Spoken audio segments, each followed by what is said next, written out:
Dear viewers, myself Mrs. Jyoti Rana and I deal with the fundamental of nursing. Today we will discuss about the introduction of nursing, in which we will discuss about the meaning of nursing, definition of nursing and principle of nursing. So let's start our topic. First is meaning of nursing. जो nursing word है वो आया कहाँ से?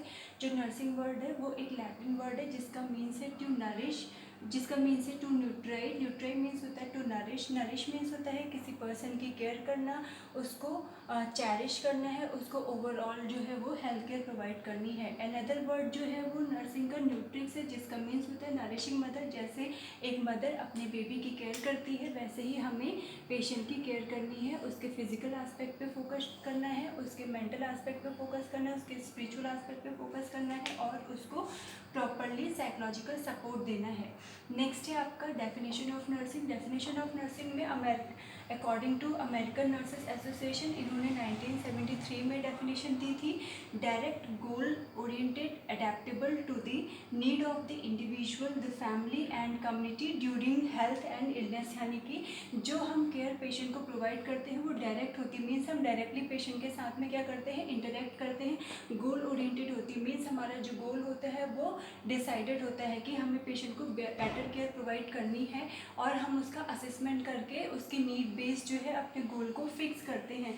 Adaptable होता है, हम patient की नीड को क्या करते हैं, अडेप्ट करते हैं. पेशेंट की नीड को या किसी इंडिविजुअल की नीड को उसको फाइंड आउट करते हैं और फैमिली की नीड को फाइंड आउट करते हैं, कम्युनिटी की नीड को फाइंड आउट करते हैं. इंडिविजुअल जो हॉस्पिटल में आया है तो हमें उसे केयर प्रोवाइड करनी है, साथ ही साथ में उसके फैमिली को भी हमने क्या करना है, केयर प्रोवाइड करनी है. और community, as a community health nurse हम क्या करेंगे, फील्ड विजिट में जाएंगे और वहाँ पे लोगों के हेल्थ स्टेटस को असेस करेंगे. उसके बेसिस पे ही क्या करते हैं, नीड फाइंड आउट करके उनको प्रॉपर गाइडेंस देंगे और उनको प्रॉपर हेल्थ एजुकेशन प्रोवाइड करेंगे. 1973 में अमेरिकन नर्सेस एसोसिएशन ने ये डेफिनेशन दी थी. इसकी सेकेंड डेफिनेशन है according to international council of Nurses, nursing is the unique function of the nurse. क्या बोल रहे हैं कि जो नर्सिंग है वो एक यूनिक फंक्शन है. यूनिक फंक्शन का मीन्स होता है कि एक नर्सिंग ही ऐसा प्रोफेशन है जिसमें हमने पेशेंट को प्रॉपर केयर प्रोवाइड करनी है. ठीक है, उसमें हेड टू टो हम पेशेंट को केयर प्रोवाइड करेंगे. उसको हॉलिस्टिक केयर जो है वो हम पेशेंट को देंगे. हॉलिस्टिक केयर का मीन्स होता है हमने पेशेंट के फिजिकल एस्पेक्ट पे फोकस करना है, हमने उसके स्पिरिचुअल एस्पेक्ट पे फोकस करना है, हमने उसके मेंटल एस्पेक्ट पे फोकस करना है, हमने उसके सोशल एस्पेक्ट पे फोकस करना है, कल्चरल एस्पेक्ट को फोकस करके और फाइनेंशियल एस्पेक्ट को फोकस करके ही पेशेंट को केयर प्रोवाइड करनी है. फिर नेक्स्ट क्या बोल रहे हैं, the nurse that is to assist the individual sick और वेल. यानी कि जो क्या करेगा, इंडिविजुअल को क्या करेगा, आपका असिस्ट करेगा.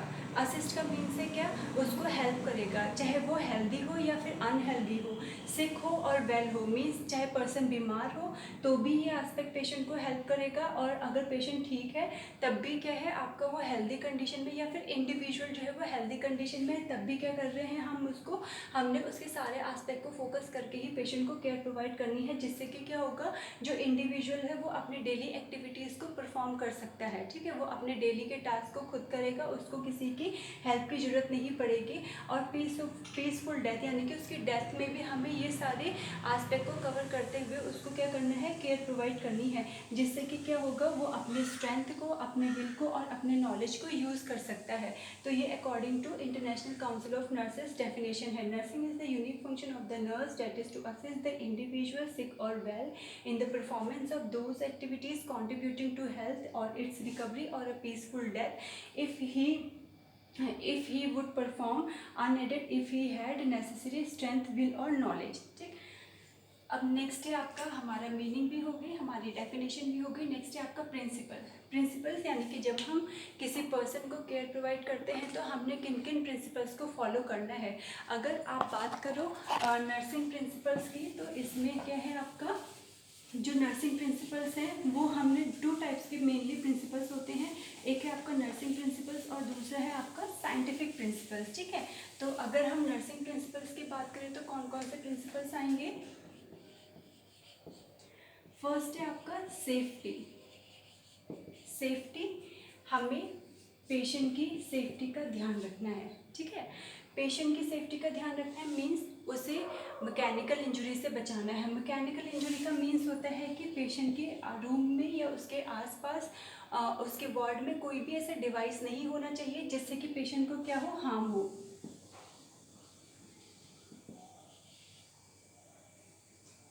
ठीक है, मैकेनिकल इंजरी से प्रिवेंट करना है, केमिकल इंजरी से प्रिवेंट करना है। केमिकल इंजरी यानी कि पेशेंट के बेड के पास में या उसके रूम के पास में या उसके वार्ड में कोई भी ऐसा केमिकल एजेंट नहीं होना चाहिए जिससे कि पेशेंट को क्या हो, बर्न हो।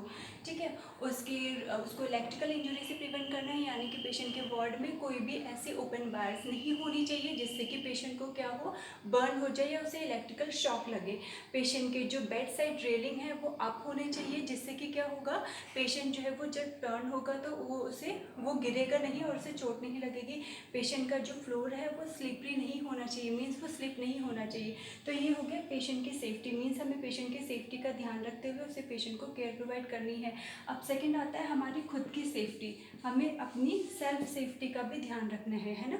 अगर हम सेफ नहीं रहेंगे तो हम क्या है, पेशेंट को बेटर केयर प्रोवाइड नहीं कर सकते हैं। तो उसके लिए हमने क्या है, जो PPE है, पर्सनल प्रोटेक्टिव इक्विपमेंट्स हैं, वो हमने यूज़ करने हैं। जैसे अगर पेशेंट कम्युनिकेबल डिसीज से सफ़र कर रहा होगा और हमने PPE यूज़ करा होगा तो क्या होगा, हमें भी कोई कम्युनिकेबल डिजीज़ नहीं होगी। ठीक है, तो इन सारी चीज़ों का हमने ध्यान रखना है। और साथ ही साथ में जैसे मैंने बोला, पेशेंट का फ्लोर स्लिपरी नहीं होना चाहिए, तो वो पेशेंट के लिए भी बेनिफिशियल है और साथ ही साथ में हमारे लिए भी बेनिफिशियल है। फिर पेशेंट के साथ में हम भी जो है वो स्लिप नहीं होंगे। ठीक, अब सेकंड आता है आपका कंफर्ट। कंफर्ट का मीन्स क्या है, हमें पेशेंट को कंफर्ट प्रोवाइड करना है। ठीक है, पेशेंट को कंफर्ट प्रोवाइड करना है मीन्स पेशेंट को कंफर्टेबल पोजीशन में रखना है। पेशेंट अगर कंफर्ट फील करेगा तभी वो हमारे साथ में कोऑपरेट करेगा। जब पेशेंट हमारे साथ में कोऑपरेट करेगा तो क्या होगा, तभी हम उसको बेटर केयर प्रोवाइड कर सकते हैं कंफर्ट में।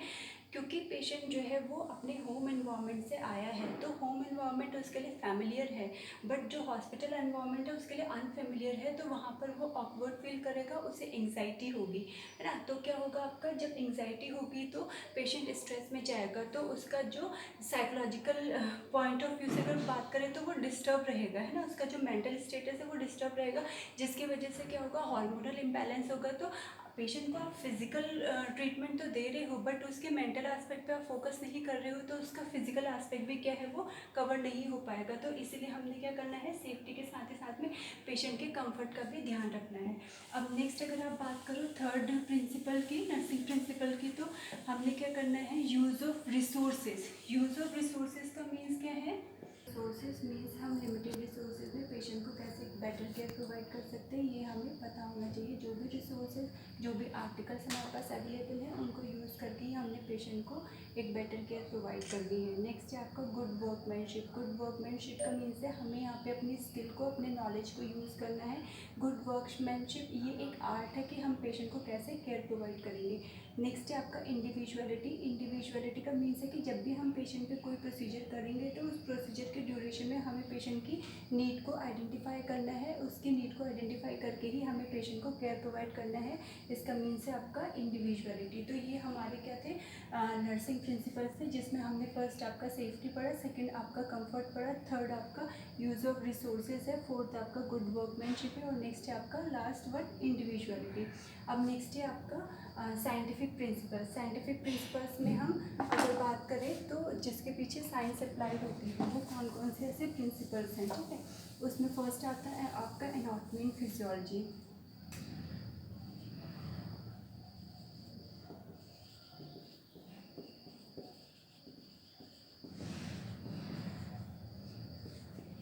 एनाटॉमी एंड फिजियोलॉजी यानी कि study of human body part and function of that particular organ, वो आपका एनाटॉमी एंड फिजियोलॉजी के अंदर आएगा। सेकंड है आपका न्यूट्रिशन, मीन्स हम पेशेंट को क्या डाइट देनी है क्या नहीं देनी है वो हम इसमें स्टडी करते हैं, क्योंकि इंडिविजुअल रिक्वायरमेंट अलग अलग होती है। नेक्स्ट है आपका माइक्रोबायोलॉजी। माइक्रोबायोलॉजी किस पर्टिकुलर बैक्टीरिया या माइक्रो ऑर्गेनिज्म की वजह से पर्सन को डिजीज़ हुई है वो माइक्रोबायोलॉजी के अंदर स्टडी करेंगे। नेक्स्ट है आपका फार्माकोलॉजी। फार्माकोलॉजी मीन्स पेशेंट को क्या मेडिसिन देनी है, वो फार्माकोलॉजी के अंदर स्टडी करते हैं। नेक्स्ट है आपका केमिस्ट्री। केमिस्ट्री में हम जो भी इंटेक कर रहे हैं उनके क्या केमिकल रिएक्शंस होते हैं बॉडी के अंदर जाकर, उसका एंड प्रोडक्ट क्या बनता है वो हम केमिस्ट्री में स्टडी करते हैं। सोशियोलॉजी, सोशियोलॉजी पर्सन किस सोसाइटी से बिलोंग करता है, उसका कल्चर क्या है, उसका कस्टम क्या है, उसके बेसिस पे हम उसको हेल्थ एजुकेशन प्रोवाइड करते हैं। नेक्स्ट है आपका साइकोलॉजी। उस इलनेस के टाइम पे पेशेंट का क्या स्टेटस ऑफ माइंड है, वो क्या सोच रहा है, वो हम साइकोलॉजी के अंदर स्टडी करेंगे। तो ये आपके साइंटिफिक प्रिंसिपल्स है। Anatomy, physiology, nutrition, microbiology, pharmacology, chemistry, sociology और psychology. That's all. Thank you. All the best.